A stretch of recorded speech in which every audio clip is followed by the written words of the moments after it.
Muy buenas, hoy nos encontramos aquí por segunda vez, que ya sabéis que no es normal en mí, yo subo los vídeos cada 3 4 días.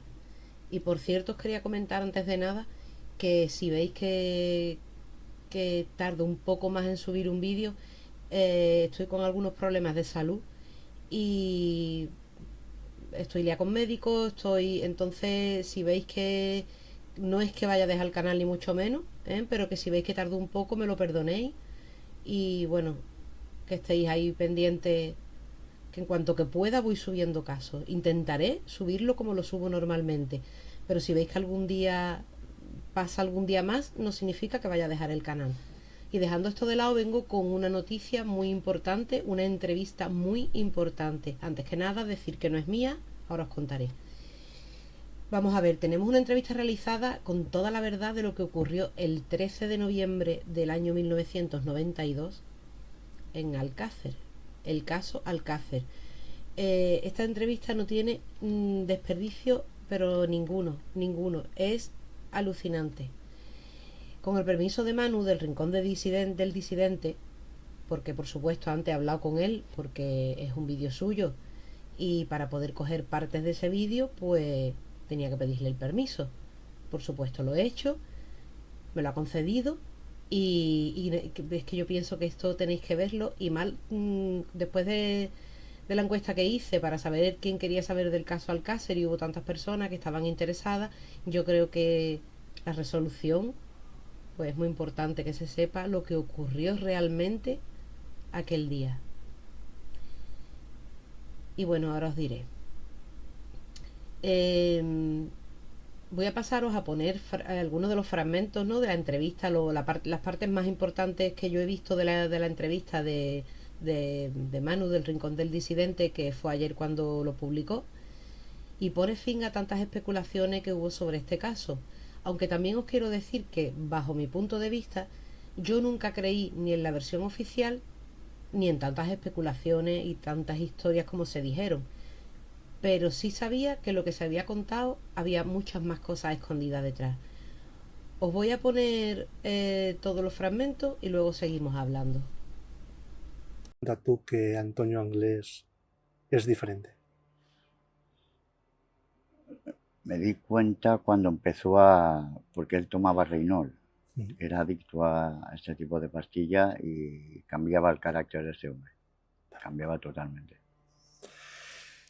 Te preguntaba al comienzo que te acuerdas de aquel 13 de noviembre. ¿Cómo empezó aquella noche? ¿Dónde estabas? ¿Qué es lo que iba? ¿Cuál era vuestro plan? Yo estaba en casa de la madre de Antonio y vino él y el Mauricio y me dijeron: Miguel, vente con nosotros que vamos a hacer una cosa y luego te traemos otra vez. Imagino que cuando te dicen eso, tú no piensas que es algo normal de lo que solíais hacer, vender droga o pegar un palo o algo así. Entiendo que es lo que a ti te pasa por la cabeza. Lo que me pasó por la cabeza es que era para hacer una pequeña entrega de droga o algo así. Pero Cuando llegáis al coche, porque me imagino que es tu coche, o bajáis de casa de Neusa, ¿estabais vosotros tres solos? ¿Había otra persona?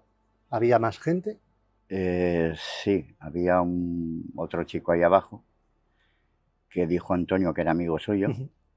yo no lo conocía, y se refería a él como el nano. El nano. Sí, Es el mismo nano que tú, creo que en la quinta o sexta declaración que haces, mencionas. Es esa misma persona, ¿verdad? sí. Os montáis en el coche y ¿a dónde vais? ¿Vais a Alcácer? ¿Vais a Picassent? ¿Os dedicáis a dar vueltas? ¿Qué es lo que sucede en aquel momento? Eh, Nos dirigíamos hacia Picassent. Os dirigís hacia Picassent. Sí. Vale.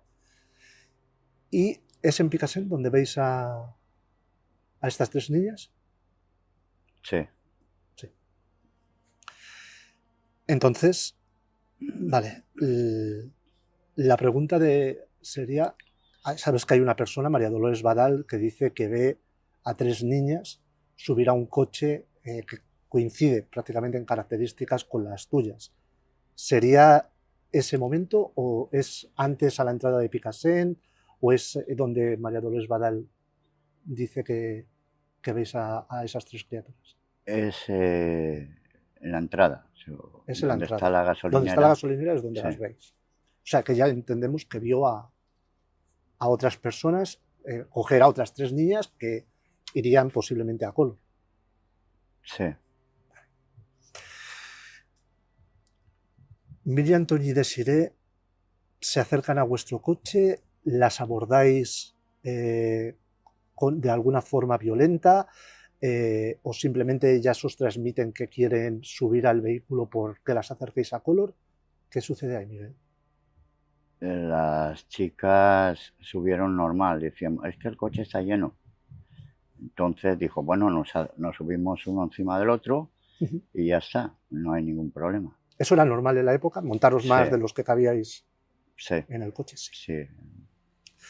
Vale. Sabes que hay una persona que dice en un momento que es él acerca a las niñas hasta la gasolinera Mari, pero hay gente que dice que esta persona podría tener relación contigo o con Antonio Anglés, que es Francisco José Paz. ¿Tú a esta persona la conocías? ¿Sabes si Antonio la conocía? Yo no, Tú no. yo no. Si Antonio la conocía o no, no lo sé. ¿Vosotros solíais ir por Alcácer? Yo solo he ido una vez. Uh-huh. Fue por hacer un favor a un amigo que tenía una novia allí. Me pidió el favor y yo le llevé con mi coche. Lo dejé en Alcácer, en la avenida principal. Uh-huh. El chico bajó, el amigo, y yo me fui. ¿Y sabes si Antonio se movía por allí? ¿Tenía alguien al que le vendiese droga? ¿Alguien que de sus continuas visualizaciones pudiese a lo mejor haberse fijado en alguna de las tres niñas? Es probable, Es probable. es probable. No voy a decir sí al 100%, pero cabe la posibilidad. ¿Vosotros solíais ir a la discoteca Color? Yo he estado 2 veces, 2 o 3 veces, y en ninguna con la familia, Con los Ángeles. con los ángeles, en ninguna. Eso era bastante anterior, más joven yo, Ajá. y sí que he ido, pero siendo un chiquillo. Con ellos, nunca.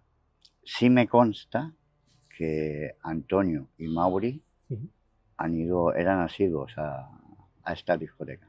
Roberto no. No, Roberto no. ¿Cuándo se dan cuenta, Miguel, que las niñas que no las vais a acercar a Color? ¿Cuándo se dan cuenta de que aquello no es lo que presuponían las muchachas? Cuando pasamos la discoteca, Antonio empezó a acelerar, en vez de reducir y meterse, empezó a acelerar. Y yo le predije, ¿qué haces? Si nos hemos pasado la discoteca. Me dijo, tú calla y ahora verás. O sea, de momento, en ese trayecto, o cuando subís en el coche tú, Mauricio, el nano y él, no te transmite o no te dice en ningún momento las intenciones que tiene. No. Vale. Imagino que en ese momento la cosa se tensiona en el coche y posiblemente las muchachas quieren que las dejéis o tal. ¿Hay violencia en ese momento en el coche? ¿Se las agrede a las niñas para que se callen o estén más dóciles? La verdad es que avanzamos bastante con el coche y entonces Antonio le dije, chico, da la vuelta y deja a las muchachas ahí, que van a... Dice, vale. Dice, venga, no os preocupéis que ahora damos la vuelta y... Pero no ocurrió eso. No ocurrió eso. Las chicas se calmaron, claro, pero no ocurrió eso, lamentablemente. ¿Sabes? Se dijo en el juicio y que siempre se ha dicho que el crimen sucede en la Romana. ¿Fuisteis a la caseta de la Romana aquella noche, Miguel? ¿En la Romana? No, No. no. Deberíamos entonces pensar o hacer caso a que quizás tus primeras declaraciones, cuando tú hablas de un lugar concreto, una especie de almacén de pólvora en la población o cerca de la población de Catarau, es donde lleváis a estas criaturas. Sí. Ahí fue. ¿Y fue improvisado o Antonio sabía que había que por narices ir allí? Antonio creo que sabía, ya lo tenía todo más o menos planificado. Lo tenía planificado. Yo creo que sí. Vale. Llegáis a este sitio y ¿qué sucede, Miguel? O sea, bajáis, dejáis el coche, imagino que cerca o alrededor de esta ubicación, y ¿cómo suceden los acontecimientos? Pues bueno, cuando llegamos, estacionó muy cerquita de esta nave y Antonio el Nano y el Nano iban bajando las chicas mientras el Mauricio y yo nos quedábamos en el coche. ¿Las fueron bajando de una en una? ¿Las llevaron a las tres al mismo tiempo? No, de una en una. Bajaron una, bueno, uno cogió una y el otro otra, Sí. y la tercera se quedó en el coche vigilando a Mauricio. ¿Entráis vosotros en algún momento a ese lugar? ¿Veis tú y Mauricio lo que allí sucede? Sí. Sí. Parcialmente sí, yo por lo menos. Vale.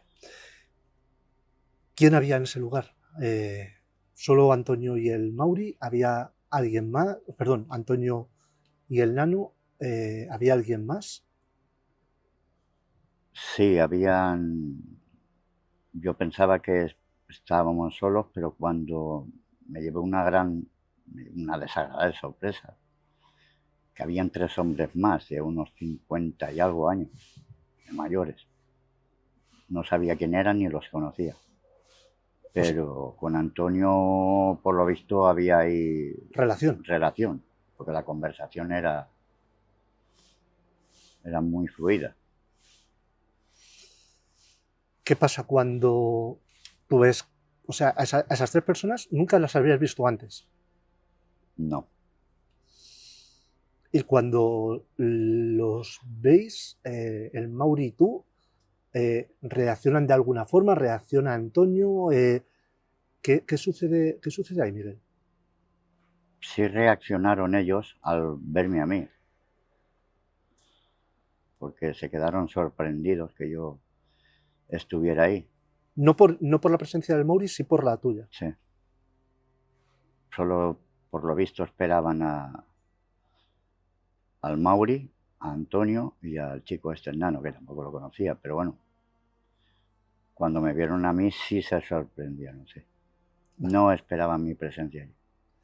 ¿Os quedáis allí los cuatro o mientras aquello sucede o qué pasa en aquel momento? No, el Antonio le dijo al Mauricio ir el Rubio y tú y traer unos bocadillos. Y vais al parador, entiendo. Sí. O sea que lo que cuenta la mujer del dueño del parador, de que aquella noche os vio a ti y a otra persona que no era Antonio, que posiblemente fuese el Mauri comprando unos bocadillos y unas ensaladas o algo así, eso es cierto. O sea, vosotros estuvisteis allí aquella noche, tú y el Mauri, ¿no? Sí. Vale. Cuando volvéis, Miguel, ¿qué sucede? ¿Qué es lo que se está pasando en ese sitio? Pues cuando volvimos, yo lo que vi es que estos 3 señores, estos 3 hombres mayores, junto con los otros 2, tanto el Antonio como el Nano este, estaban abusando de estas muchachas. No, yo no me esperaba nada de esto, desde luego. Yo me quedé y digo, ¿pero qué haces? Que el Antonio se dirigió a nosotros Y yo, ¿pero qué estáis haciendo? Y me dice, ahora vais hasta a participar tú y tú, Por ti y por Mauricio. Mauricio. Y Miguel, ¿participáis en eso? Yo no quería. Dije que no, me negué y me golpearon. ¿Te golpearon? Sí. Me golpearon y sacó la pistola. Entonces, Hay un momento en una de tus declaraciones que cuentas algo similar y dices que, pues obviamente aquello te incomoda y incluso Antonio dices que tú como que a los 5 minutos que no puedes hacer aquello porque y que te dice que eres poco hombre o algo así. No sé si recuerdas aquello. sí, lo recuerdo perfectamente. Estuve un poquito, pero no era capaz. Digo, no puedo. Entonces le dije que no y digo, esto para mí así se acabó. Entonces me dijo que era un maricón, que no era un hombre. Me dijo, vamos. Vale. Imagino, no quiero entrar en detalles escabrosos ni desde luego todo lo que se desarrolla pues en estos documentos que tenemos aquí, parte de tus declaraciones, partes del sumario. Alguien toma la decisión de que a esas niñas hay que quitarles la vida, entiendo. ¿Quién es? ¿Es Antonio? ¿Son estas 3 personas? ¿Qué es lo que sucede ahí, Miguel?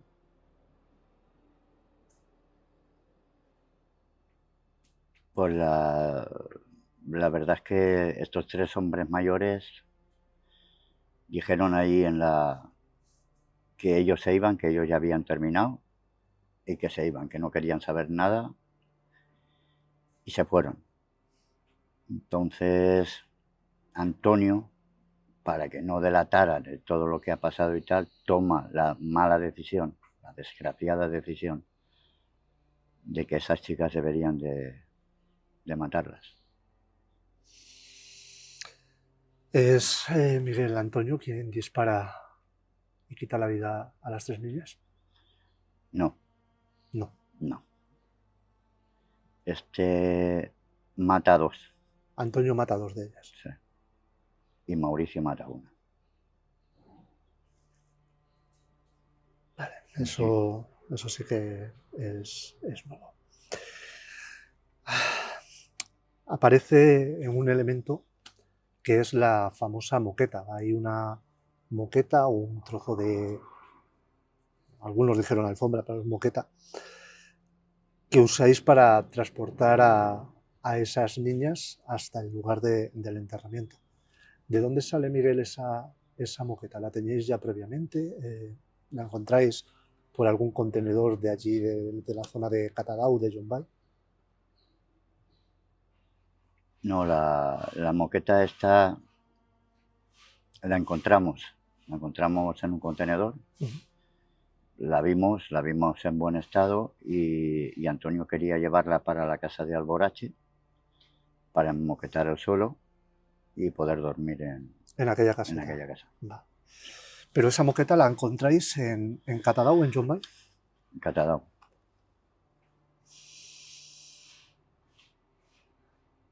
Te tengo que hacer una pregunta, Miguel. ¿A ti te consta que aquello en ese sitio, en ese almacén o ubicación de Catadau, eso que pasó, lo grabasen? ¿Eso se grabó en vídeo? ¿Se hizo fotografías? ¿O tú allí no vistes ninguna cámara ni nada que dé pie a que la gente piense que el crimen del caso se grabase? No vi ninguna cámara ni nada. O sea, sí, solo estaban estas 3 personas y vosotros 4. Sí. ¿Dónde lleváis los cuerpos, Miguel? ¿Los enterráis en la fosa de la Romana o van a otro sitio? Bueno, no las enterraron en Alborache, A las niñas las lleváis a Alborache, Se llevaron a Alborache y allí se enterraron. cerca del canal de, o sea, perdón, del corral de donde Antonio se quedaba. Sí, es una tierra blanda y allí lo enterró. Vale. ¿Hizo algún comentario Antonio en aquel momento de por qué allí y no en otro sitio? Pero la verdad es que simplemente la tierra era blanda y ahí no es una zona transitable. Hay mucha viabilidad para personas. ¿Cómo pasas aquellos primeros días, Miguel? ¿Cómo procesas lo que acaba de pasar?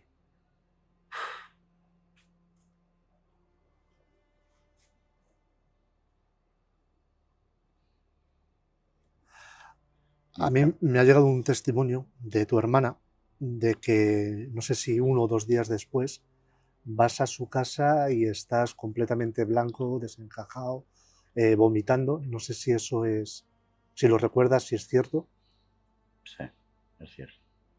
Y era todo por lo que había pasado el 13. Vale. Pasan los días, todas esas poblaciones, para quien no conozca Valencia, Catarroja, Picassent, Alcácer, Silla, Benetúser, están muy cercas. Imagino que os llega en breve, ¿no? Esta imagen, este cartel con Desiree, con Miriam y con Tony buscándola. ¿Cómo llevas tú el ver que cada vez hay más y más gente buscándola, que de repente en apenas 3 días aquello salta al ámbito nacional y que ya no es solo Canal Nou y las radios locales, sino que media España está buscando a estas 3 criaturas? Lo que cada vez había, sí es cierto, más alarma social. Y yo estuve a punto de entregarme y denunciar todo esto. ¿Y qué te lo impide, Miguel? ¿Qué te impide hacer eso? Me lo impidió Antonio Anglés. O sea, tú le verbalizas a Antonio Anglés tu intención de confesar, de decir, hemos sido nosotros, esto es una locura y lo que está pasando hay que clarificarlo. Correcto. Pero él no... Empezaron las amenazas. Empezaron las amenazas. Sí. Y además, por comentarle eso, cuando me di la vuelta, recibí un golpe en la cabeza. Me quedé medio inconsciente. Y, bueno, quizás por tomar esa decisión haya sido un cobarde. No lo sé. Pero amenazó con matar a mi hija, mi familia. ¿Le veías capaz de ello? Sí. Sí.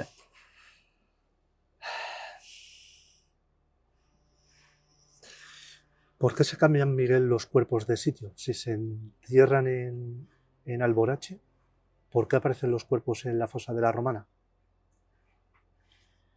Porque cada vez había más presión social. Los cuerpos y fuerzas de seguridad del Estado estaban más activos, más alerta. Y Antonio Anglés decidió que había que cambiar a estas chicas.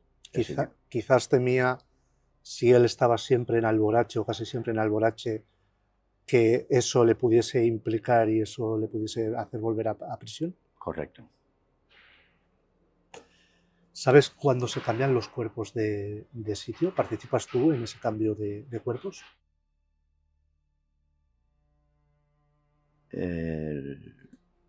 Fue el día 6 de enero. El Día de Reyes. El Día de Reyes. Y yo decidí no querer saber nada ya, no quería saber absolutamente nada. Y fueron Antonio y Mauricio a hacer el traslado de estas personas. ¿Tienes alguna explicación, Miguel, de por qué en la caseta de la Romana aparece lo que dicen que es el pendiente de una de las niñas si en teoría el crimen no sucede allí? Bueno, esa zona la frecuentaba Antonio. Y podría ser, porque él se iba con muchas chicas a mantener relación Ujú. sexual y podría ser que de alguna de esas personas fuese el pendiente. O sea que Antonio solía subir a la caseta de la Romana a mantener relaciones sexuales con otras chicas Sí, y a lo mejor el pendiente es pura casualidad de que fuese... exactamente. Entiendo. Nos vamos a ir, Miguel, si te parece bien, al 27 de enero de 1993, que es el día que aparecen los cuerpos y es el día que a ti, al novio de Kelly y a Enrique, bueno, yo creo que a Kelly también os llevan a todos al cuartel de Patrais. Ese día, ¿cómo era? ¿Qué día era un día normal para vosotros? ¿Había algo que os hiciese sospechar o un día normal dentro de lo que era el conjunto de la vida de la familia Anglés? La verdad es que un día normal. Un día normal. ¿Dónde estabais ese día, Antonio y tú? Antonio y yo estábamos creo que en Macastre. Creo que era en Macastre. ¿No era en Alborache? ¿No era en la O en casa? Alborache, en una de las dos localidades. Ujú. No puedo ahora mismo precisar al 100%. Han pasado muchísimos años. Vamos. Pero Antonio me mandó que hiciera un recado. Ujú. Yo me fui antes de ir a su casa, recogí unas naranjas y aparqué al lado de la casa de Neusa, de la madre de Antonio. Ujú. Y llevaba la bolsa de naranjas para ella. Y me encontré con dos coches de la Guardia Civil. Y cuando subí, pues bueno, aquello estaba lleno de guardias.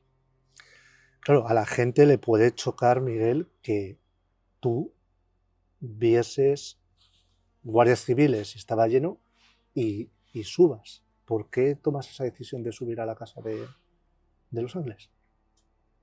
Bueno, pues porque eso era lo habitual. Era lo habitual. Allí cada 2 por 3 estaba la Guardia Civil. O sea, que no te llamó la atención, que pensarías que a lo mejor que estaban buscando a Antonio y... No, no, no, para nada. Un día más.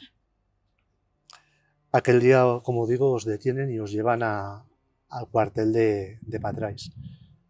¿A ti te agreden en el cuartel de Patrais, Miguel?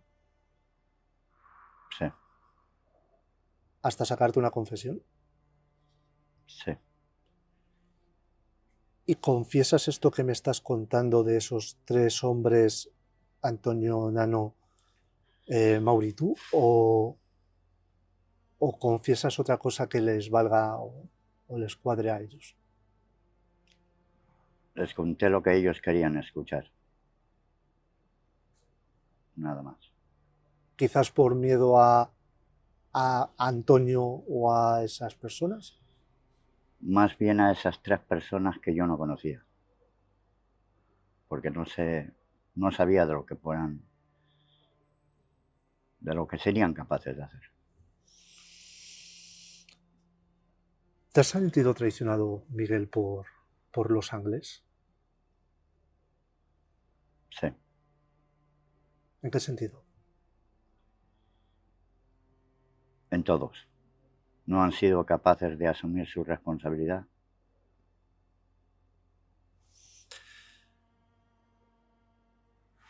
¿Pensaste en algún momento, estando en prisión preventiva, en contar esto? ¿Por qué tantas versiones diferentes hasta llegar al juicio? Sí, sí llegué a pensarlo. Llegué a pensarlo.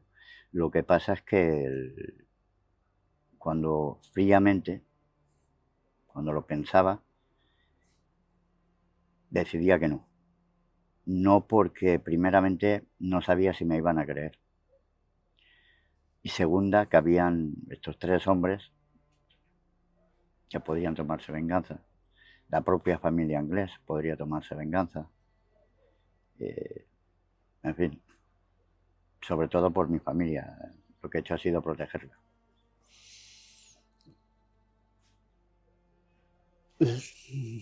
¿Tú crees, Miguel, que la actitud de Fernando García de en un principio haber pensado que tú y Anglés simplemente erais conseguidores, pero luego exonerarte y pensar que tú nunca habías visto a su hija, a ti te vino bien? O sea, te hizo decir, si tengo aquí a un padre que me está apoyando, ¿por qué no me arrimo a eso que a lo mejor al final como estilo o como instinto de supervivencia me sale bien la jugada? Sí, la verdad es que sí. La verdad es que sí, porque me daba a mí tranquilidad. Tranquilidad. ¿Pensaste en la cárcel que alguien podría atentar con tu vida si tirabas de la manta y contabas absolutamente todo? Sí.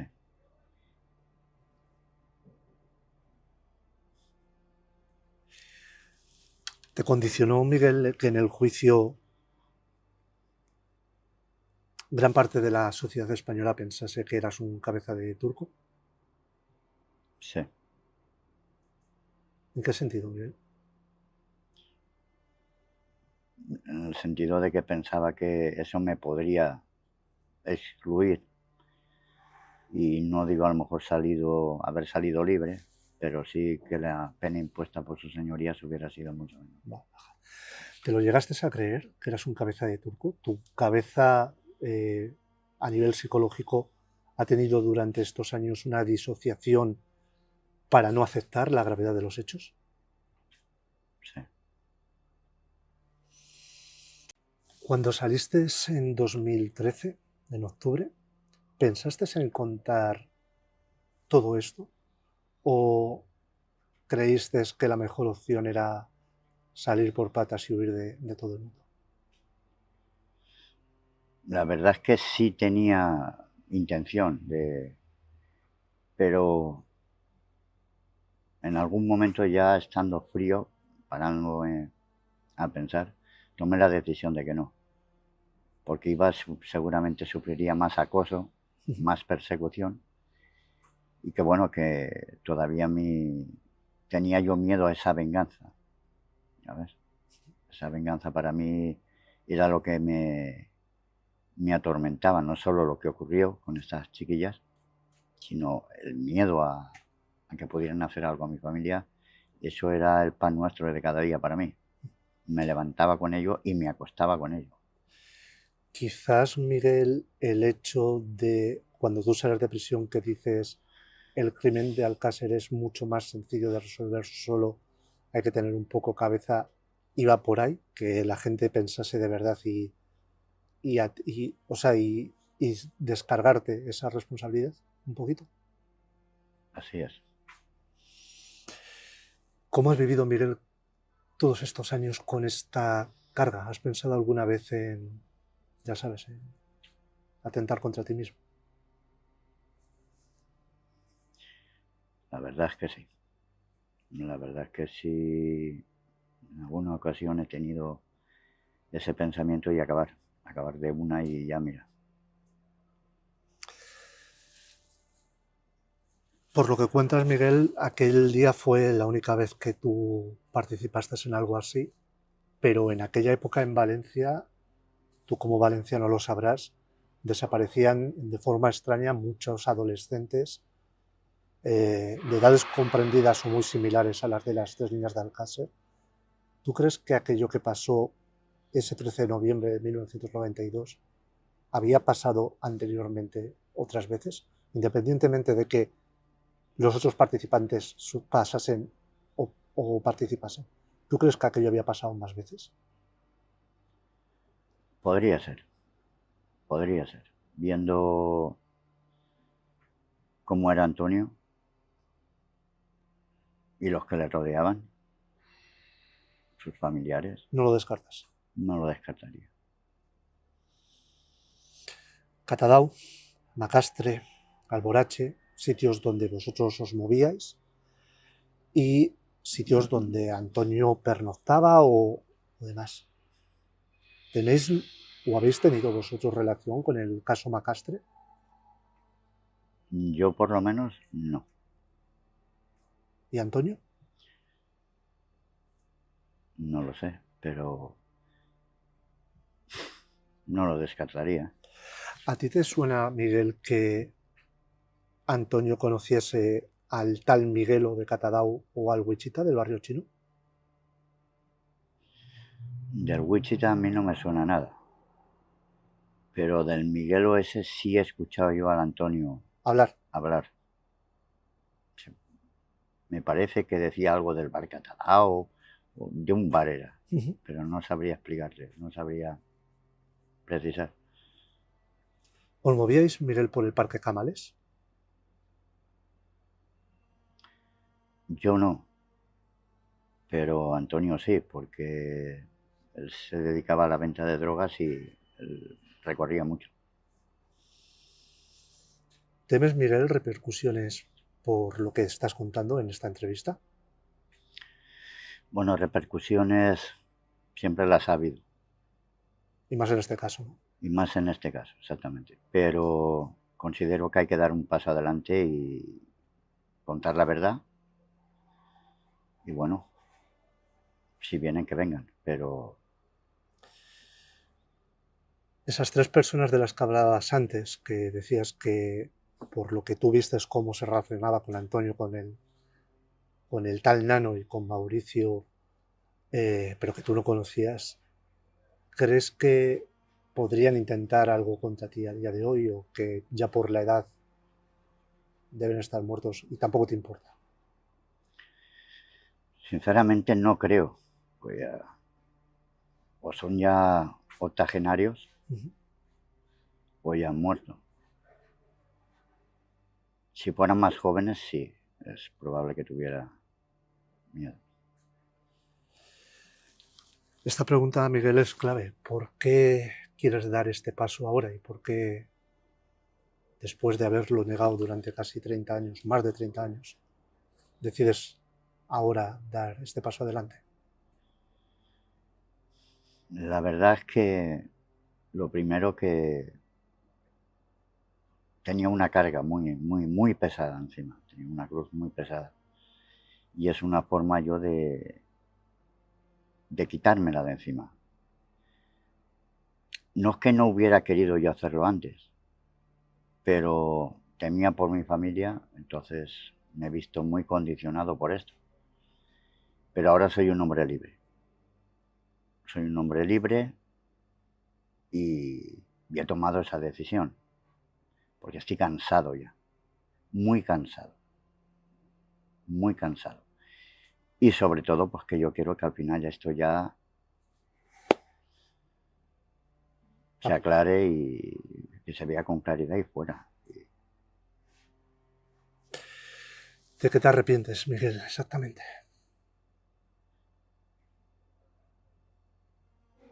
Bueno, pues sobre todo por lo que ocurrió, que nunca tenía que haber ocurrido, pero por desgracia ocurrió, por no haber pedido perdón a las familias, por no haber pedido perdón a esas familias que han sufrido muchísimo. Y sobre todo, bueno, me hubiese gustado decir esto, contar esto antes, pero yo quiero que se tenga en cuenta, a nivel social o a nivel quien sea, que esto ha sido muy duro para mí. Esto ha sido muy duro para mí. A nivel psicológico ha sido muy duro. Pero bueno, he tomado la decisión de dar este paso ahora que estoy un poquito más con las ideas más claras y, y ahí estamos. ¿Cómo se es uno capaz de aguantar 30 años esta presión, ese reconcome ahí dentro de saber y de haber participado en esto? La verdad es que no tengo palabras para expresarlo. Es que no sé cómo, no tengo palabras. Yo soy una persona religiosa Mm. y siempre le he pedido a Dios ayuda y bueno, cuando estoy hasta hoy aquí es porque Dios así lo ha querido, para que al final ocurra esto. Hablabas de perdón a las familias, Miguel. ¿Quieres pedirles perdón a esas familias? Sí, por supuesto. Ante todo, les pido, les pido perdón por lo ocurrido, les pido perdón por todo este tiempo que yo he estado callado. No sé si me perdonarán, no lo sé. Es difícil, es difícil, pero yo he tomado esta decisión para, oye, igual que yo he sido valiente para dar este paso, pues bueno, que ellos también escuchen, ¿no?, lo ocurrido, lo que yo he pasado y que no ha sido nada fácil. Pero yo entiendo que si ellos no me perdonan, bueno, pero por lo menos que vivan con la tranquilidad de que Eso te iba a preguntar, si eres consciente de que quizás aunque lo escuchen puedan no querer perdonarte, que piensen que llegas tarde o que eso no les va a devolver a Tony, Miriam y Desiree. lo entiendo, lo entendería perfectamente. Es probable que yo en el lugar de ellos actuara igual, es entendible. ¿Te acuerdas, Miguel, de Tony, de Miriam y de Desiree? Por supuesto que me acuerdo. Es el último pensamiento que tengo antes de cerrar los ojos para dormir ¿Todos los días? todos los días. Si pudieses volver a aquel 13 de noviembre de 1992, ¿qué le dirías a ese Miguel Ricard? Que no subiera al coche. Que no subas al coche, Miguel. No subas al coche. Por mucho que te diga Antonio, no subas al coche. O antes de que llegue Antonio, vete. ¿Por qué crees, Miguel, que la gente te debería creer ahora? Bueno, porque ahora mismo no tengo presión ni de policía, ni de jueces, ni de medios de comunicación.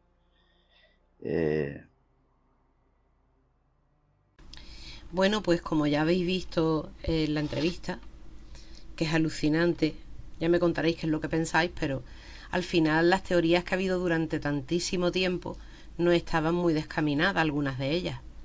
Y por supuesto, bueno, en este caso Fernando García, ¿no?, el padre de Miriam, que tanto estuvo investigando, no estaba descaminado. Tanto como se tacharon a todas las personas, que si teorías conspiranoicas, que si, bueno, miles de historias que se dijeron, pues había más cosas detrás de todo esto. No solamente había sido Antonio Anglés y Miguel Ricard quien sabían llevar a las niñas a tal sitio y le habían hecho eso. La muerte de las niñas no sucedió, o bueno, la muerte, lo que es la tortura de las niñas no sucedió en las romanas. No sé, me parecía algo muy extraño que esas niñas las dejaran, después de torturarlas, o parte de la tortura, las dejaran amarradas allí y se fueran ellos al bar Catadau a comerse un bocadillo. Porque sí, por mucho que las niñas gritasen en ese paraje tan recóndito, nadie las iba a escuchar, pero no hubieran tenido forma de desatarse de, no sé, a mí me resultaba eso, que no estuvieran vigiladas por nadie más, que me resultaba muy extraño. Las niñas no fueron caminando con un hilo de vida, porque eso sale en las autopsias, desde las romanas hasta la fosa donde fueron, supuestamente, donde fueron enterradas. Es un camino, sobre todo por el tipo de camino que es, tanta piedra, tanto desnivel, tanto... Era algo como muy complicado. Pero esto es lo que se llevó durante muchísimos años diciendo. Hubo más personas implicadas. Hubo muchas más personas implicadas. Y así es como lo dijo el forense Luis Frontela en la autopsia que él hizo. Él dijo que hubo bastantes vellos púbicos que no correspondían ni a los Anglés ni a Miguel Ricard. También habló de un doble enterramiento. Pues todo esto es cierto. Aquello que, según cuenta Miguel Ricard, sin grabaciones ninguna, pero eso fue un secuestro para satisfacción de otros monstruos que en aquel momento se habló que si los vídeos en NAV, que si esto, que si lo otro, no hubo ningún tipo de vídeo, según comenta él, pero sí se capturaron a estas niñas, aunque se beneficiasen Miguel Ricard, Antonio Anglés, Mauricio Anglés y la otra persona que no he encontrado por ninguna parte fotos de él, no sé ni el aspecto que tiene, el tal nano este, pero bueno, hubo tres hombres mayores más. Además era muy difícil, que sí, que bueno, con un arma vale, pero era muy difícil que dos personas solas pudieran secuestrar a tres niñas. Sí, que entraran en el coche, que del coche las puertas de atrás no se abrían, era un coche de 3 puertas nada más, no podían salir de ahí, pero una vez que salen de ahí, en ningún momento una pudo escaparse con solamente 2 personas teniéndolas retenidas. Era algo muy, no sé, ahí hacía falta más personas y las hubo. Y nada, me gustaría que me dejaseis vuestra opinión sobre el caso, cómo es en realidad, y sobre lo que cuenta después de tantísimos años Miguel Ricard. Él ha dado otras entrevistas tiempo atrás en El Rincón del Disidente. En la primera entrevista dijo que él no tenía absolutamente nada que ver. Y bueno, como es de costumbre en él, suele dar varias versiones. Pero esta versión sí me cuadra y además, aunque todo este tipo de gentuza, vamos a llamarla así, pensamos que no, pero todo el mundo tenemos la conciencia. Algunos nos afecta más, otros nos afecta menos. Pero según dice, y yo creo que lleva 30 años, o 33 años, ¿no? Hace ahora, que no puede dormir y que su último pensamiento son las niñas y que cuando se levanta por la mañana son las niñas. Supuestamente sin haber sido ni el que pensó en hacer todo ese plan, y el que participó en parte porque lo obligaron y le pegaron. No sé qué pensáis de esto, pero me gustaría que me dejarais en vuestros comentarios qué opináis. Yo creo que la entrevista no tiene desperdicio ninguno. Yo he cogido las partes más importantes, porque otras de las partes lo que hace es pedirle perdón a la familia, que, a ver, yo entiendo que Manu al hacer la entrevista, como es lógico, pues tiene que escucharlo todo y le tiene que dar la oportunidad. Si él dice que de una de las cosas que se arrepiente es de no haber pedido perdón, le tiene que dar la oportunidad de pedirlo. Yo lo entiendo al estar haciéndole esa entrevista, pero yo es que ese perdón no me lo creo. No me creo el perdón por haber participado, ni me creo el perdón por los años que ha estado callando y toda esa familia sufriendo. Y parte de muchas de las familias que ya hoy día no viven. Y se murieron sin saber qué había ocurrido con sus hijas, con su hija. No sé. Yo en el perdón no creo. De todas formas, si queréis ver la entrevista completa, que quizás a lo mejor lo que me falta de los trozos que yo he cogido, pues pueden ser 10, 20 minutos más. No es... Y ya os digo, para mí no son partes importantes, pero pasarse por el canal del Rincón del Disidente, que Manu lleva muchísimo tiempo con esta investigación y ha conseguido bastantes cosas. Vaya, si queréis verla entera ya sabéis dónde la podéis encontrar. Y nada, me despido y acordarse de compartirme. Estamos teniendo problemas con YouTube.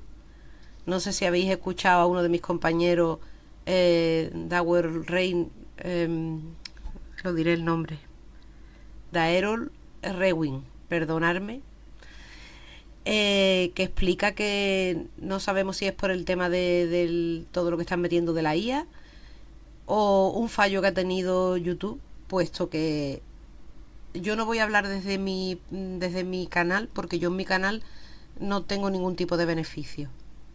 Yo hoy día no cobro nada por los vídeos que hago, pero las personas que tienen bastantes seguidores y llevan tiempo, pues ellos cobran, ¿no? Por lo que hacen, en su trabajo, como es lógico. ¿Qué sucede? Que YouTube no le está dando mucha visualización a los canales, pero de hace como un mes y pico, 2 meses, estamos teniendo muchísimas menos visitas. Mi canal es muy pequeño. Ya sabéis los seguidores que hay, sabéis los números de visitas que tiene cada vídeo. Pero sí es verdad que de un mes y pico, 2 meses para acá, las visitas han bajado a la mitad. No sé qué está ocurriendo. Acordarse de compartir. Esto YouTube, por supuesto, lo tiene que arreglar, porque si la persona que cobra, que no es mi caso, pero bueno, la persona que cobra no puede cobrar porque no tiene tantas visitas, YouTube también pierde dinero. Y está claro que YouTube no quiere perder dinero. Por eso yo lo pongo desde el principio porque lo pongo y ya está, ¿no? Pero por eso muchos de los compañeros ponen los Bizum arriba, ¿no? Porque como la cosa se está aflojando y hay muchos que se están pensando en dejar los canales. Porque claro, si no te da beneficio, pues... Por cierto, otra cosa que os quería comentar. El día 7 de diciembre, falta todavía 3 mesecitos por delante, bueno, 2 meses y pico, octubre, noviembre y diciembre, no, falta 3 meses. Hacemos un año con el canal. Quiero que me digáis el caso que queréis que os traiga, pues, para el año del canal, para el aniversario. Un caso que de verdad, oye, aunque el caso lo tengamos ya hecho, pero queráis, no sé, que lo amplíe, que busquemos más información, o... Hay muchos casos de lo que no hemos hablado. Y hay muchos casos desconocidos, como estáis viendo, que tengo buscado bastantes, ¿eh? Que nos vamos a quedar, vamos, que yo no entiendo cómo estas cosas pueden quedar en el olvido y no salir en ningún medio de comunicación. Pero bueno, poquito a poco os lo iré contando para que sepáis qué ocurre. Que nada, que me deis ideas si queréis en específico, si no ya haré yo el caso que yo vea, pero que si tenéis alguna idea para el año, para el aniversario, pues me lo decís y lo hacemos. Acordarse, darme me gusta, por favor, que ayudáis mucho. Compartirme. Presentar mi canal. Presentar mi canal a vuestras amistades. Habrá alguien que le guste y habrá alguien que no le guste. Ya sea el tema del True Crime o mi forma de contarlo. Cualquiera de las dos cosas, pero oye, quien le guste. Suscribirse, que no cuesta nada. No cuesta dinero. Y además, para quien le moleste las notificaciones, os aviso de que YouTube no sé qué ha hecho, que no están llegando. Lo tenéis muy sencillo. A mí me hacéis un favor y a vosotros no os molesta, aunque el aviso de la suscripción, ya sabéis que se puede quitar pinchando la campanita, le sale una rayita y ya no sale notificación ninguna. Y nada, aquí tenéis... yo creo que era una cosa muy importante que os tenía que contar y por eso hoy os traigo el caso que ya habéis visto a las 4 de la tarde, y quien no lo haya visto pues que se pase por el canal y lo vea. Y aquí tenéis esto que creo que es bastante importante. Y además también quiero felicitar a Manu del Rincón del Disidente por todo lo que ha conseguido sobre este caso, que llevábamos tantísimos años con esta incertidumbre y con tantísimas habladurías. Compañeros, desde aquí muchas felicidades y a vosotros que tengáis muy buen día.